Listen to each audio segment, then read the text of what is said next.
Hi, welcome back to Gridiron TV. I am pleased to announce I'm joined by Dennis Stockblom. Dennis, thank you very much for joining us on Gridiron TV tonight. Dennis has come all the way from Sweden to help coach the Edinburgh Wolves, as Don spoke about. Why the Wolves? Well, I started out to take my family and move up somewhere in Europe, and Edinburgh was the place. So first off, I applied for a job, and I got a job here, and my passion for football led me to get on the website and applied for a football job. And Don got back to me right away, and I just connected right away. So. Good. I mean, I looked at your CV, looked at your bio and what you've done, especially at the main machine back in Sweden. I mean, you've got quite a good resume in relation to what kind of football you've done. Is football your life? I mean, you've played it all since you're a teenager, haven't you? Yeah, basically I started out when I was 15 years old, 14 years old. Started out playing in a school team in Stockholm, and kind of from there I moved to the Stockholm Mean Machines youth program. Moved on from there to the senior level and competed in the national team with the juniors team, and also started out coaching quite early too. So from there I kind of found a passion of coaching and just took it from there. I mean, obviously you're joining the Wolves as assistant head coach now. I mean, that's quite a big job regardless of whatever team you go to, whatever level. Now, assistant head coach, what can you bring to try and assist Don and assist the team? Well, hopefully my style of coaching is with a lot of motivation and energy, so that's one of my biggest strengths to bring to the team, but also my experience of being in a winning team in Europe. I think that the Edinburgh Wolves came kind of short last year, and hopefully I can boost that up and get the players to, with my motivation and energy, to boost them up to get to that second level gear. So you've been here, a couple of days now, and I've spoken to you over the last couple of days.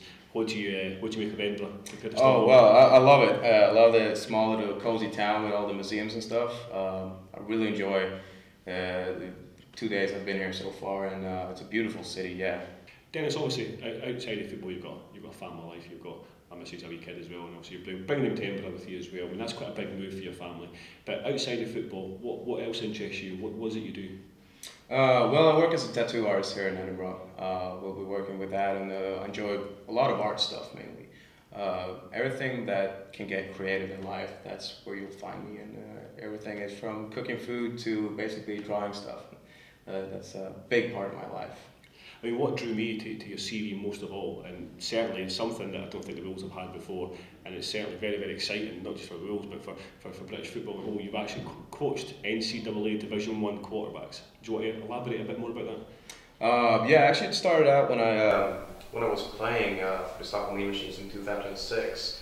Our head coach brought over Casey Pauls, was a Division 1 quarterback out of Washington Huskies. And the year after we brought in a Division 3 guy. And I said to myself, like, why aren't we bringing in the best guys in the country more? So when I started doing recruiting for the Stockholm Mean Machines, it became kind of obvious for me. I want to give my guys the best possible quarterback I can get. And Division 1 is where you find them. The biggest part was the challenge to get a guy over there that probably knows more football and has been more experienced than I have. But I had to keep up and be able to coach him all the time. So I had to do my studies, I had to check him up, and obviously after that I got Taylor Brand out of Georgia Tech, played with Calvin Johnson. And then after that we had Christopher Joseph out of Idaho Vandals, and last year we brought in Cody Hawkins from Colorado Buffaloes. I mean, Cody Hawkins is a very big name in the NCAA Division 1. I mean, how did you feel about bringing a quarterback of such quality over to Sweden?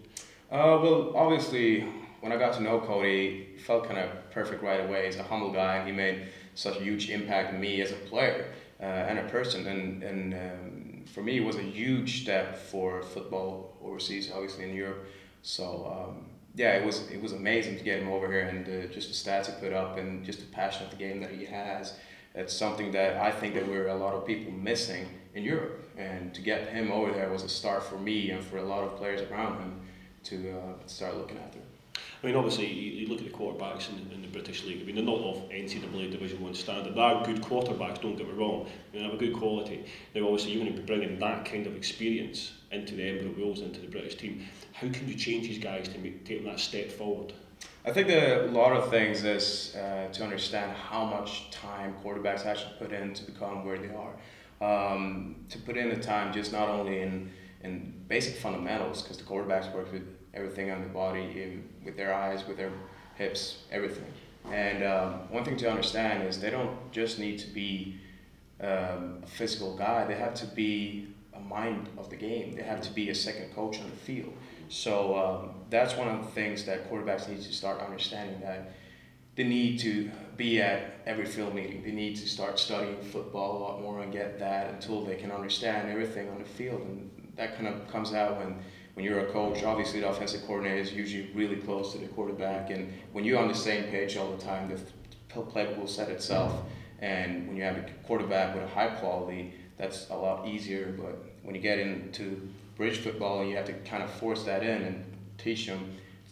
It's basically on how much time they have to put in to become that kind of player. What do you hope to change, and what do you hope to bring to the Edinburgh offense for 2012? Well, hopefully a lot of creativity. That's one of my biggest strengths.